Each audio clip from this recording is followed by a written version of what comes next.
Hi friends, आज हम discuss करने वाले हैं non linear partial differential equation की थर्ड फॉर्म।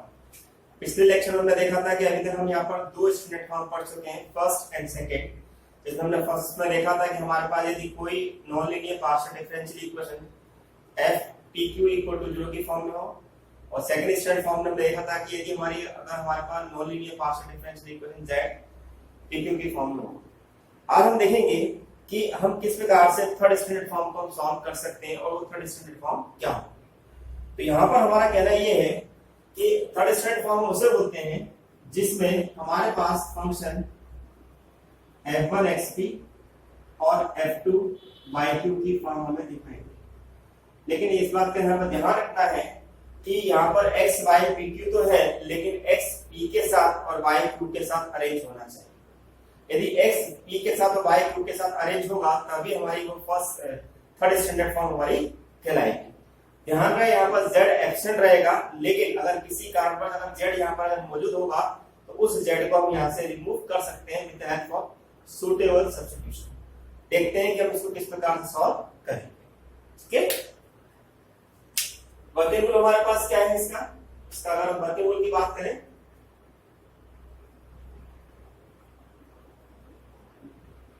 वर्किंग रूल, अगर हम ये डिक्लेयर कर लेते हैं कि हमारे पास this is third standard form, तो हम पहली स्टेप हमारे पास ये होगी कि इस पूरी इक्वेशन को हम किसी भी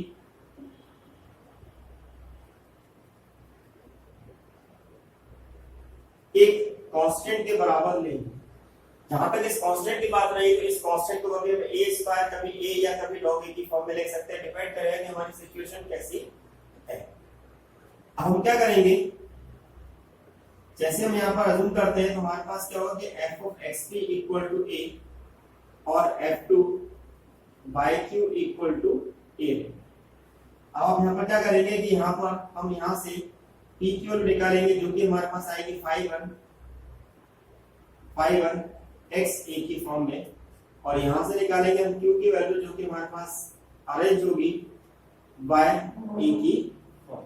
ठीक है, सेकंड हमारे पास होगा since dz equal to pdx plus qdy, यहां पर हम 5xy dx और 5 y dy रखेंगे और फंक्शन को हम सिंपली इंटीग्रेट कर देंगे, इंटीग्रेट ऑन बोथ साइड। ठीक है, आपके पास z इक्वल टू कितना मिल जाएगा, this is 5 1 xa and this is 5 2 ya dy plus c। ठीक है, और जो भी हमें यहाँ पर सॉल्यूशन मिलेगा एक बात ध्यान रखिए कि वो सॉल्यूशन जो हमारे पास होगा वो हमें कंप्लीट सॉल्यूशन की कैटेगरी में कहलाएगा। हमारे पास केवल कहलाएगा this is required, this is required complete solution। ठीक है, एक बार फिर से इसको समझ ले। थर्ड स्टैंडर्ड फॉर्म कैसे बोल रहे हैं, ऐसी टर्म जिसमें x p के साथ y q के साथ अरेंज है, सेपरेशन फॉर्म में है। सेपरेशन फॉर्म में लेने के बाद से किसी कांस्टेंट के इक्वल लेंगे, कांस्टेंट के इक्वल लेने के बाद हम वहां से p और q की वैल्यू निकालेंगे और p और q की वैल्यू को निकाल के हम dz equal to pdx plus qdy की फॉर्म में रख देंगे। रखने के बाद इस टर्म को हम इंटीग्रेट कर देंगे, जो भी हमारे पास सॉल्यूशन आएगा डेफिनेटली उसमें दो ही आर्बिट्रेरी कांस्टेंट होंगे a और b, तो वो हमारा कहलाएगा रिक्वायर्ड कंप्लीट सॉल्यूशन। देखते हैं कि कुछ क्वेश्चन को समझते हैं कि हम ये किस प्रकार से सॉल्व कर सकते हैं। ठीक है, क्वेश्चन है हमारा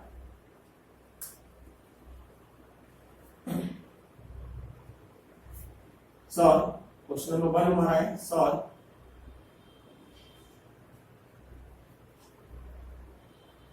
p square minus q square equal to x minus. हमें इस क्वेश्चन को सॉल्व करना है। इस डिफरेंशियल इक्वेशन में क्या दिखाई दे रहा है कि p q x y है, लेकिन अभी हम इसको थर्ड स्टैंडर्ड फॉर्म नहीं कर सकते क्योंकि यहाँ पे हमने p q और y को हमने अरेंज नहीं किया है। हम क्या करेंगे, इस क्वेश्चन को given P square minus x और क्यू स्क्वायर माइनस वाई, इसको हम कहेंगे इक्वेशन नंबर 1, और ये हमारे कहलाएगी third standard form. This is third standard form, this is third standard form.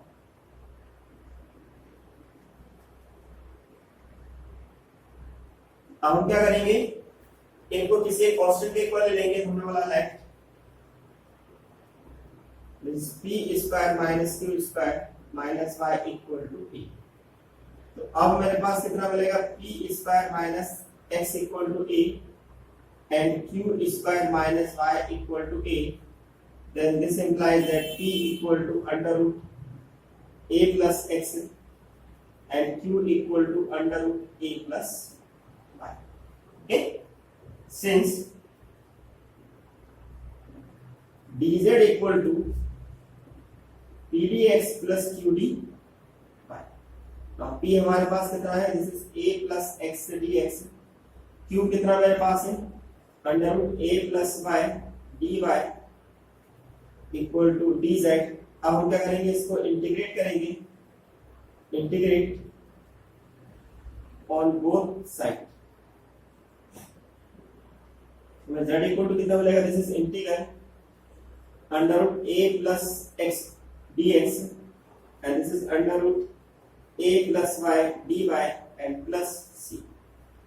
a plus x का इंटीग्रल कितना हमारे पास होगा, this called the 2/3 a plus x की पावर 3/2 एंड इसी प्रकार 2/3 a प्लस y की power 3/2 plus c and this is equal to 10. Now this is required complete solution. यही हमारा required complete solution है। This is required complete solution. Okay? इस प्रकार से हम ये सॉल्व कर सकते हैं। एक आसान सा क्वेश्चन था हमारे पास, देखते हैं कि हमारे पास सेकंड क्वेश्चन किस प्रकार से सॉल्व कर सकते हैं। ठीक है, समझ में आया आप लोगों को, ये नोट करने आप इसे। नेक्स्ट सेकंड क्वेश्चन देखते हैं।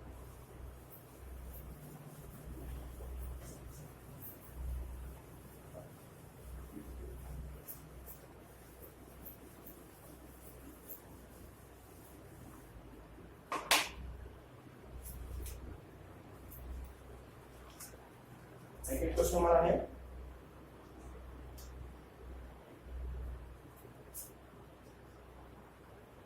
solve yp plus xq plus pq equal to 0. So this is your second question. अभी हमको जो क्वेश्चन लिखा हुआ है, this is not in second standard, third standard form. Because क्यों, क्योंकि हमारे पास क्या टर्म जो है xp की yq की फॉर्म में अरेंज नहीं। तो अब हम यहाँ पर क्या करेंगे, जो आपको इक्वेशन दी हुई है उसको हम सबसे पहले ऐसे लिख सकते हैं, this is yp plus xq equal to minus pq। अब हमने क्या करा, pq upon minus pq and xq upon pq equal to 1। इस टर्म को यहाँ पे क्या लिख सकता हूँ, this is minus y upon q and this is x upon p equal to 1, यानी कि x upon p equal to 1 plus y upon q। ठीक है, now this is equation number 1। This is third standard form, third standard form. हम क्या करेंगे, इसको x upon p 1 plus y upon q को हम ले लेंगे किसी कांस्टेंट के इक्वल। Now this is left.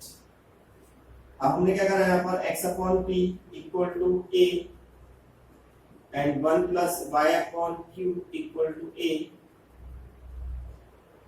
Okay, now this is p equal to मेरे पास कितना आएगा, x अपॉन a जो हमें चाहिए, and this is y upon q equal to a minus 1, then q equal to y upon a minus 1. Now this is your q.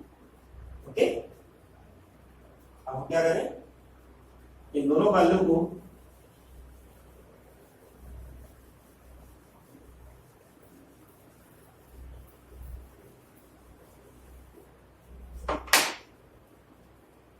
since dz equal to pdx q dy, now dz equal to p कितना मेरे पास है x upon a dx and y कितना मेरे पास q कितना y upon a minus 1 dy, ठीक है। Simply हमने इसको इंटीग्रेट किया, इंटीग्रेट ऑन बोथ साइड, तो z equal to x का integral x square upon 2a and this is y square upon 2a minus 1 plus, आसान क्वेश्चन है, एक बार फिर से समझ लें। 5p plus x cube plus pq equal to 0 दिया हुआ है, हमने pq को लेफ्ट साइड पे राइट साइड पे ले गए, pq को डिवाइड कर दिया विद माइनस साइन, यहाँ पे माइनस साइन में आएगा हमारे पास माइनस साइन यहाँ पर हमारे पास हो जाएगी प्लस, ठीक है। अब हमारे पास क्या हुआ, अब इस टर्म को यहाँ पर लेके आ गए तो मेरे पास कितना बनेगा, this is minus x upon P, ठीक है। ये हमारे पास हो गया माइनस साइन, यहाँ पर भी हमारा माइनस साइन लग जाएगा, ठीक।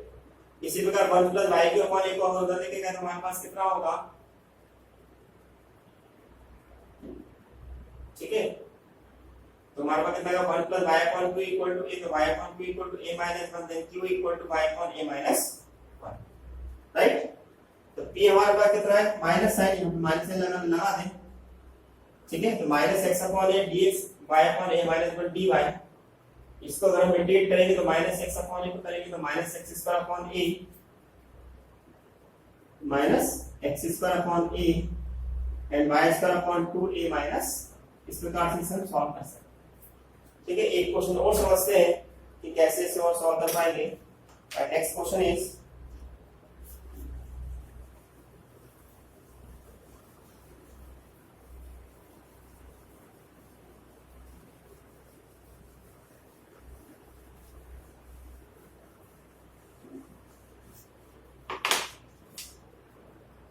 नेक्स्ट क्वेश्चन है हमारा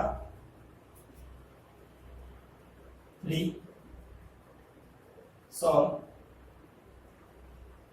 z square p square q square equal to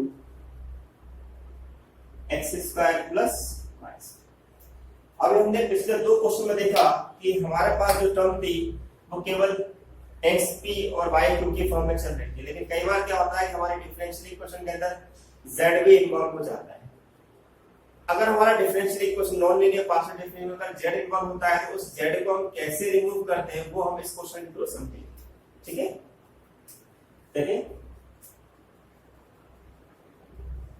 क्या इसको मैं ऐसे लिख सकता हूं, v1 zp का square and this is zq का square equal to x square plus y square.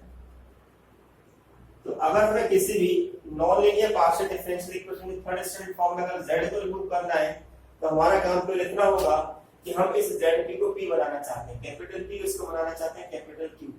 तो हम क्या करेंगे, p के साथ जो भी स्मॉल z मल्टीप्लाई में आ रहा है उसको हम सिंपली इंटीग्रेट कर देंगे, क्या करेंगे सिंपली इंटीग्रेट कर देंगे। तो मेरा सब्स्टिट्यूशन क्या होगा यहाँ पर, taking capital Z equal to small z का इंटीग्रल यानी कि माइनस z स्क्वायर अपॉन क्या होगा माइनस z स्क्वायर अपॉन 2, और इसको अगर हम सिंपली डिफरेंशिएट करेंगे तो मेरे पास कितना आएगा, this is the small z, okay. Now small p हमारे पास एक्चुअली है कितना, this is the del z by del x,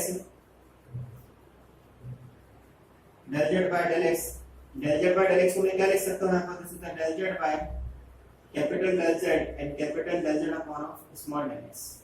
ये वैल्यू मेरे पास कितनी है कि 1 अपॉन स्मॉल z, और इसको मैं बोल दूंगा this is the capital P, तो मेरे पास आएगा zp equal to capital P।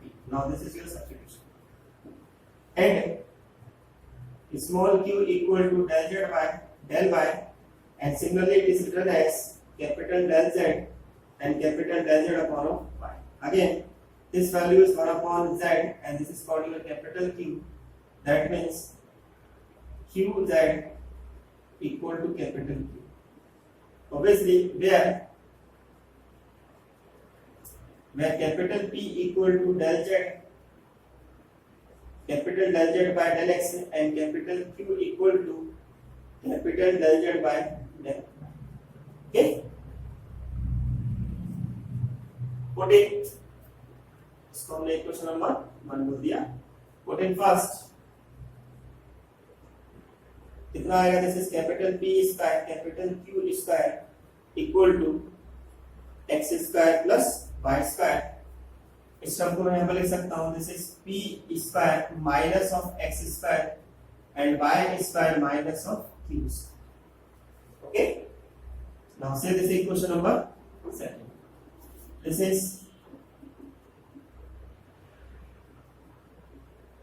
is third standard. This is third standard. अब हम क्या करेंगे? Let p square minus x square and y square minus q square equal to a square लेंगे. इस बार हमने क्या लिया? a square. क्यों लिया? तो ये सारी टर्म हमें यहाँ पर a की फॉर्मेट में दिखाई दे रही है.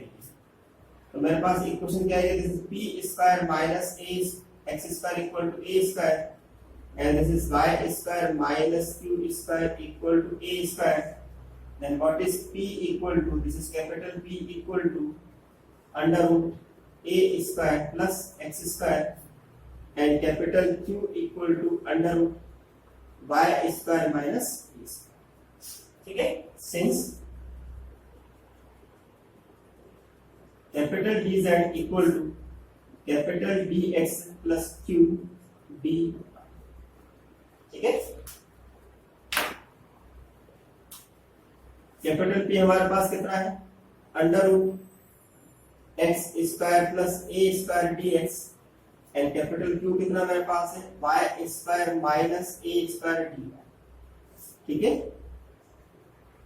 दोनों तरफ हमने इंटीग्रेट किया.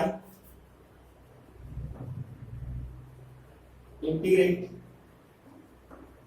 ऑन बोथ साइड, तो आपको z इक्वल टू मिलेगा, this is 1/2, this is x under root x square plus a square log x plus under root x square plus a square plus 1/2 y under root y square minus a square, this is minus a square log y plus under root y square minus a square and plus c. Capital Z की value मेरे पास कितनी थी? This is the z square upon 2. तो ये term मेरे पास लिखा है कि this is the z square upon 2 equal to 1/2 x under root x square plus a square log x plus under root x square plus a square plus 1/2 y under root y square minus a square log y plus under root y square minus a square and plus c. सभी तरफ से हमारा 1/2 cancel हो जाएगा, तो जो answer आएगा वही हमारा required complete solution. This is required complete solution. ठीक है, एक बार फिर से इसको समझ लें. क्वेश्चन में z इन्वॉल्व है. सबसे पहले z को हमने इस तरह से लिखा zt plus z2 का whole square equal to x square plus y square. क्योंकि जो भी p के साथ z मल्टीप्लाई होगा या q के साथ z मल्टीप्लाई होगा उसको हम सिंपली कैपिटल Z लेके इंटीग्रेट करेंगे. तो स्मॉल z का इंटीग्रल कितना होता है? z2/2. वही मेरा सब्स्टिट्यूशन होगा. सबसे आसान तरीका होता है थर्ड स्टैंडर्ड फॉर्म का substitution.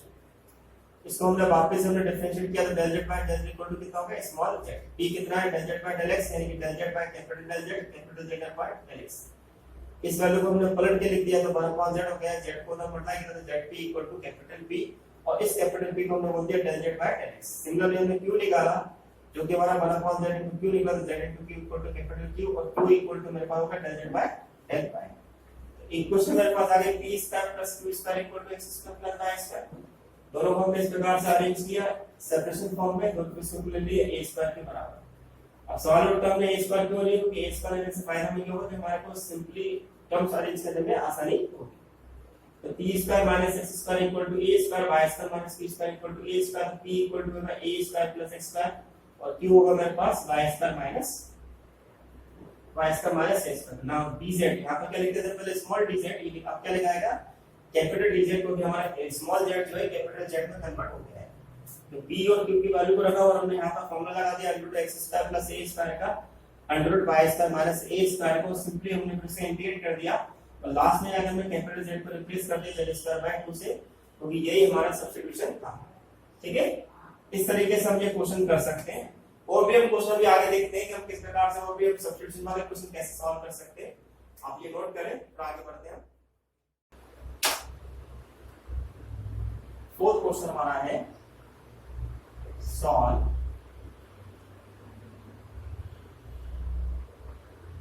p square minus x square, this is z x minus. ठीक है, हमने इस क्वेश्चन को इस तरह से लिखा हुआ है ना। हमारे पास क्या आ रहा है, z इन्वॉल्व हो रहा है, z को पहले हटाना पड़ेगा, तो क्या कर सकते हैं, this is the p square upon z, this is q square upon z and equal to x minus. क्या मैं इसको ऐसे लिख सकता हूँ, this is p upon root z का square and this is q upon root z का square equal to x minus 5, right. अब हमारे पास क्या रहा है, p के साथ मल्टीप्लाई फैक्टर क्या रहा है, this is the root z, 1 upon root z हमारे पास आ रहा है। तो हम क्या करेंगे, 1 अपॉन रूट z को हम यहाँ पे मान लेंगे, 1 अपॉन रूट z का हम कर देंगे इंटीग्रेशन। तो 1 अपॉन रूट z का इंटीग्रेशन कितना आएगा, रूट z। तो हमारा सब्स्टिट्यूशन क्या होगा, this is capital Z equal to root z। तो अब हमारे पास इसका डिफरेंशियल अगर हमने करा तो कितना आएगा, this is del z by del z equal to 1 upon root z। Okay, since small p equal to हो गया this is del z by del x, इसी को मैंने यहाँ पे लिख दिया del z by capital del z into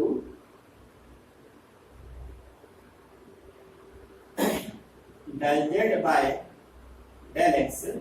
तो मेरे पास कितना टर्म मेरे पास आ रहा है, ये दिस इज इसको अगर मैं रिप्लेस करूंगा तो कितना आएगा, this is the root z। इस पूरे को मैंने यहाँ पे कितना मान लिया, कैपिटल P। तो मेरे पास सम बच्चों कितनी आ गई, this is p by root z equal to capital P। तो मेरे पास सब्स्टिट्यूशन क्या हो गया, कैपिटल P बराबर कितना हो गया, p upon root z, where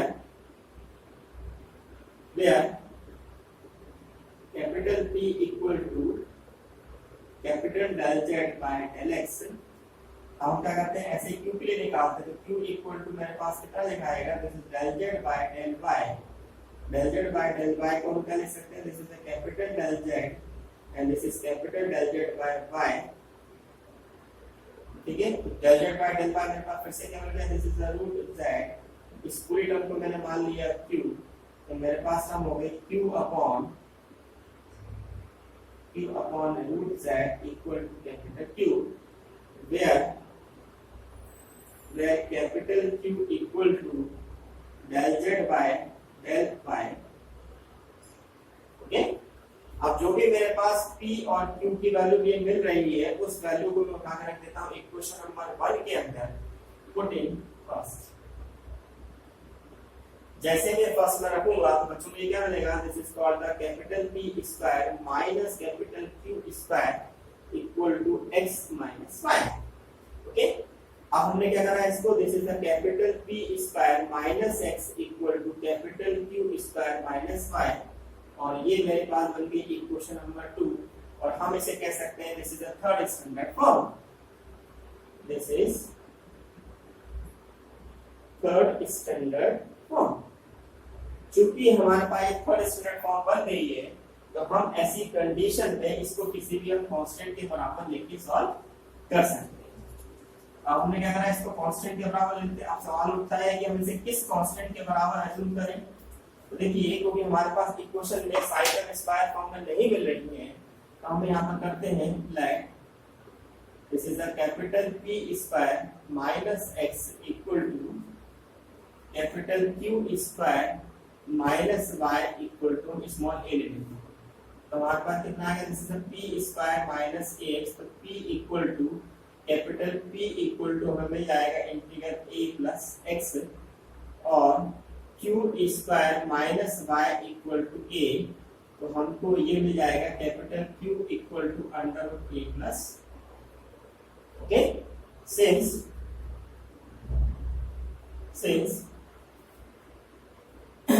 this is capital dz equal to capital P dx and capital Q dy and P की वैल्यू मेरे पास है under root a plus x।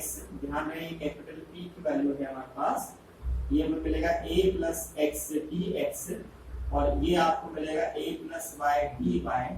हमने दोनों तरफ कर दिया इंटीग्रेट करेंगे तो हमें कितना मिलेगा, इंटीग्रेट करेंगे हम, इंटीग्रेट on both sides तो हमें मिलेगा capital Z equal to 2/3 a plus x की पावर 3/2 और ये मिलेगा हमें 2/3 a प्लस y की power 3/2 plus c and capital Z मेरे पास क्या था इस समय,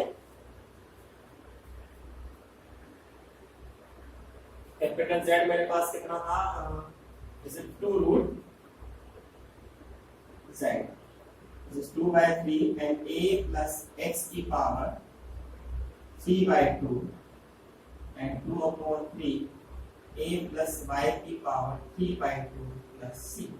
ओके, एक बार चेक कर लेते हैं कि हमारा आंसर में कोई गलती तो नहीं है। क्या करा हमने, z को हमने डिवाइड कर डाला तो 1/√z हो गया। 1/√z को अगर हम रूट z को यदि हम यहाँ पर 1 में लेके आना चाहते हैं तो हमने लिखा इसका 1/√z का इंटीग्रल हुआ 2√z, ठीक है ना। 1/√z का इंटीग्रल कितना होगा हमारे पास, जैसे हम इसका लिखते हैं ये कितना लिखाएगा z की पावर -1/2, ठीक है। अब हम देखें इसको 2√z हो गया, इसका डिफरेंशियल कितना होगा मेरे पास d del z upon 1/√z, ठीक है। तो इसका डिफरेंशियल करेंगे कितना आएगा मेरे पास 1/2 कैंसिल हो जाएगा z की पावर i, तो p कितना होगा del z by del x, इसको क्या लिख देंगे del z by del z, इधर del z by del x, del z by del z कितना होगा, this is the root z का अपने यहाँ पे डिवाइड किया तो हमारे पास कितना आएगा, रूट z का हमने डिवाइड किया, ठीक है, तो हमारे पास कितना होगा, दिस इज p की वैल्यू मेरे पास कितनी होगी p upon root z, q की वैल्यू को हमने लिया तो q हमारे पास कितना आ गया, again del z by del z, इसको पलट के लिखा तो कितना आ गया रूट z, हमने डिवाइड किया, इस तरीके से वैल्यू हमको मिल गई। दोनों वैल्यू को हमने यहाँ पर रखा तो हमारे पास इस तरीके से क्वेश्चन सॉल्व हो जाएगा, ठीक है। ध्यान दें हमारे पास यहाँ पे जो 1/√z जो हमको मिल रहा है, तो 1/√z को आप इस तरह से मत समझिए कि हमने इसको इंटीग्रेशन किया, क्योंकि जैसे हमने यहाँ पर सॉरी 1/√z यानी कितना मिलेगा z की पावर -1/2 है, जैसे मैं इसको इंटीग्रेट करूंगा तो कितना मिलेगा मुझे z की पावर 1/2 अपॉन में 1/2 यानी कि हमारे पास कितना आएगा, दिस इज 2√z। मैंने रूट z को इंटीग्रेट नहीं किया, मैंने 1/√z को इंटीग्रेट किया, तो इस बात का ध्यान रखिएगा। तो इस प्रकार से इस क्वेश्चन को सॉल्व कर सकते हैं। अब मैं यहाँ पे आपको एक दो क्वेश्चन ऐसे बता देता हूँ कि हमारा एक्चुअली सब्स्टिट्यूशन और कैसे और भी हमारे पास क्या सब्स्टिट्यूशन हो सकते हैं, ठीक है। देखिए हमारे पास क्या सब्स्टिट्यूशन हो सकते हैं हमारे फॉर्मूले,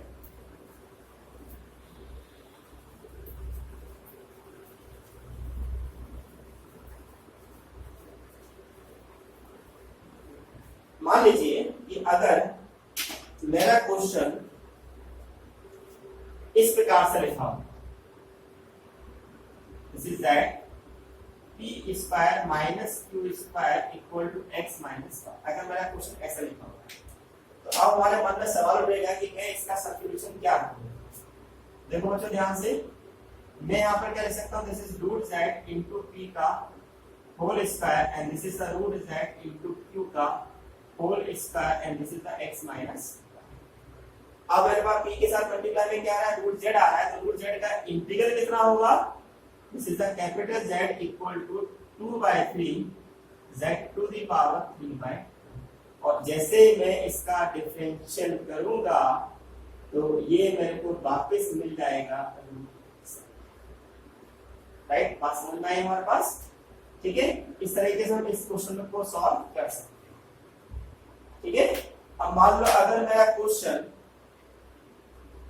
ऐसा होता, this is a z square into p square minus q square equal to x square, p square plus q square z square x square plus y square. अगर हमारा क्वेश्चन अगर ऐसा होता तो क्या करते, तो हम क्या करेंगे, इस टर्म को क्या मैं ऐसे लिख सकता हूं, this is the p upon z का whole square and this is q upon z का whole square equal to x square plus y square. लिख सकते हैं ऐसा। अब मेरे पास p के साथ मल्टीप्लाई में क्या आ रहा है, 1 अपॉन z आ रहा है, तो फिर 1 अपॉन z का इंटीग्रल कितना होता है मेरे पास, log z। तो ऐसी कंडीशन में मेरे पास कैपिटल Z की जो वैल्यू होगी वो log z होगी। और जैसे मैं इसका डिफरेंशियल करूंगा तो मेरे पास वैल्यू कितनी आएगी, दिस इज 1 अपॉन z, ठीक है। तो इस क्वेश्चन में मेरा सब्स्टिट्यूशन इस प्रकार से किया जाएगा, ठीक है, नोट करें आप।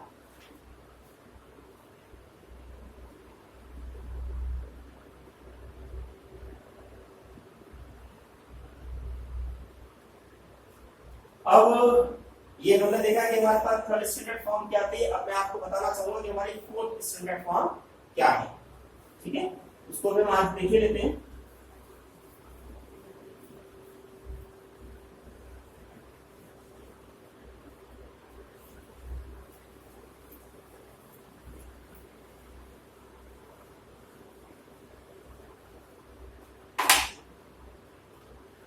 टाइप 4 हमारा है, टाइप 4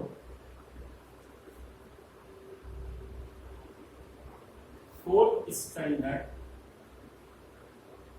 फॉर्म, फोर्थ स्टैंडर्ड, ठीक है। फोर्थ स्टैंडर्ड फॉर्म में हमारे पास क्या होगा, z भी होगा, p भी होगा, q भी होगा, x भी होगा, y भी होगा, लेकिन वो एक पर्टिकुलर फॉर्म में हमारे पास होना चाहिए। तो फोर्थ स्टैंडर्ड फॉर्म हमारे पास कहलाती है, this is the z equal to px plus qy plus f of p। अगर कोई भी हमारे पास non linear partial differential equation अगर इस फॉर्म में अगर हम लिख देते हैं तो वो हमारे पास फोर्थ स्टैंडर्ड फॉर्म कहलाती है। फोर्थ स्टैंडर्ड फॉर्म में अगर हमें इसका सॉल्यूशन निकालना है तो डायरेक्ट हम इसका सॉल्यूशन लिखते हैं, the complete solution is z equal to ax plus by plus f of e। हमारा सॉल्यूशन इस प्रकार से निकलता है। लेकिन कभी कभी क्या होता है, फोर्थ स्टैंडर्ड फॉर्म में आपसे सिंगुलर सॉल्यूशन भी पूछ लिया जाता है। अब हमारे मन में सवाल ये होगा कि सिंगुलर सॉल्यूशन क्या होता है। तो मैंने आपको पिछले लेक्चर्स में आपको बताया था कि हम किसी भी कंप्लीट सॉल्यूशन से हम सिंगुलर सॉल्यूशन बना सकते हैं, ठीक है। तो सिंगुलर सॉल्यूशन बनाने के लिए हम क्या करते हैं कि जो भी हमारे पास कंप्लीट सॉल्यूशन आता है उस कंप्लीट सॉल्यूशन को हम उसके आर्बिट्रेरी कांस्टेंट के कॉरस्पॉन्डिंग में पार्शियली डिफरेंशिएट कर देते हैं। और पार्शियली डिफरेंशिएट करने के बाद हम उन आर्बिट्रेरी कांस्टेंट की वैल्यू निकालते हैं जिसमें हमारे पास वो एक दूसरे पर डिपेंडेंट नहीं आना चाहिए। क्योंकि हमारा मेन पर्पस यहाँ पर ये होता है कि जो भी कंप्लीट सॉल्यूशन है उसमें से हमारे आर्बिट्रेरी कांस्टेंट रिमूव होना चाहिए। जैसे ही वो रिमूव हो जाते हैं तो जो पर्टिकुलर इक्वेशन हमारे पास निकल के आती है वो हमारी सिंगुलर सॉल्यूशन कहलाती है, ठीक है। तो हम क्या करेंगे, मान लो कि ये मेरे पास आपकी एक इक्वेशन है जो कंप्लीट सॉल्यूशन है, इसका मैं निकालना है सिंगुलर सॉल्यूशन, सिंगुलर सॉल्यूशन। हम क्या करेंगे, equation 1 partially differentiate with respect to a and b। Test करते हैं, एक बार a के लिए करेंगे और एक बार बी के लिए करेंगे। जैसे हम ए के लिए करेंगे तो कितना मिलेगा, 0 and this is x plus 0 and this is f dash a. Now say this equation number 2. अब अगर इसे हम b के लिए करेंगे तो हमें मिलेगा 0 plus y plus f dash a. Now say this equation number 3. अब हम क्या करेंगे, इक्वेशन नंबर 2 और 3 को सॉल्व करेंगे। Solve equation 2 and 3, find the value of small a and small b, putting in equation 1, which gives required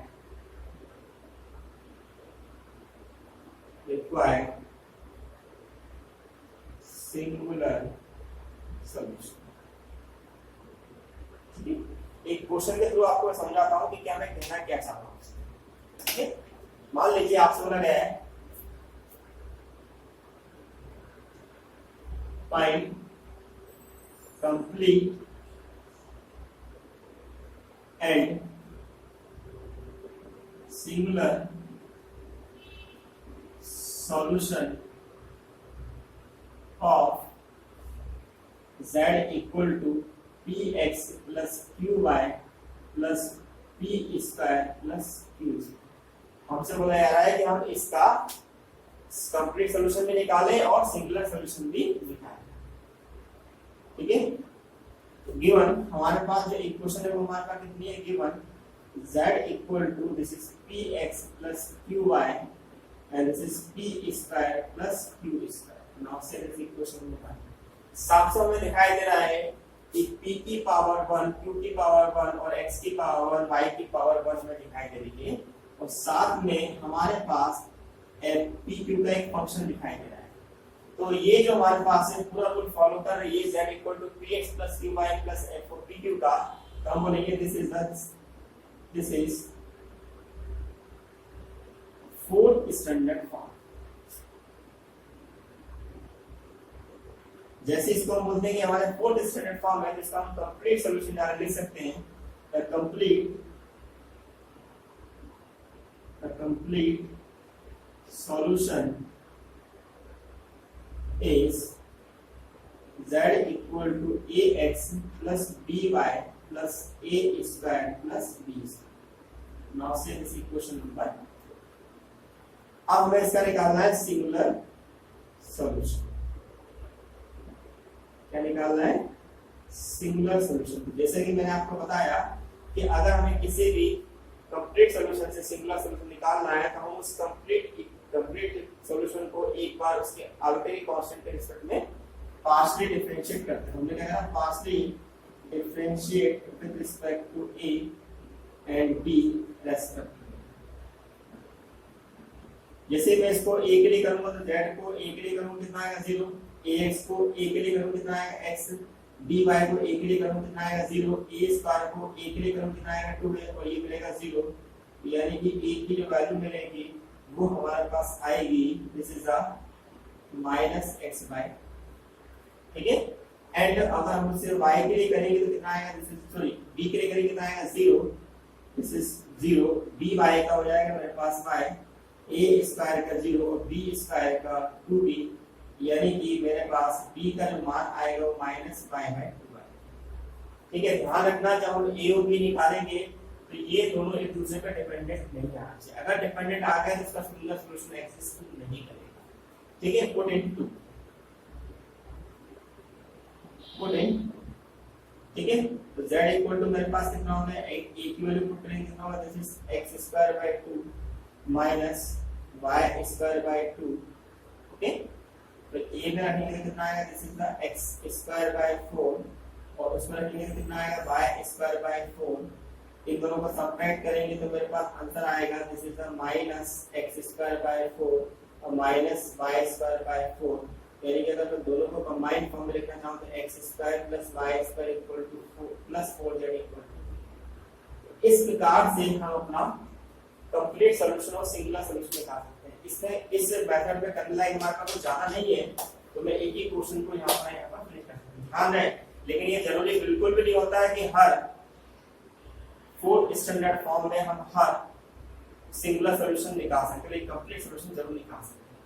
dear friends, आपको मेरे lectures कैसे लग रहे हैं मुझे जरूर बताएं। मुझे मेरे चैनल की कमेंट बॉक्स में मुझे बताइएगा कि आपको इस लेक्चर में और क्या चीजें और आपको चाहिए। अगर आपको लगता है कि अगर आपको पिछले साल के पेपर की सॉल्यूशन चाहिए आरजीपीवी के, तो मेरे ब्लॉग पर जरूर विजिट करें। मेरे ब्लॉग का नाम है www.solendragupta.blogspot.in।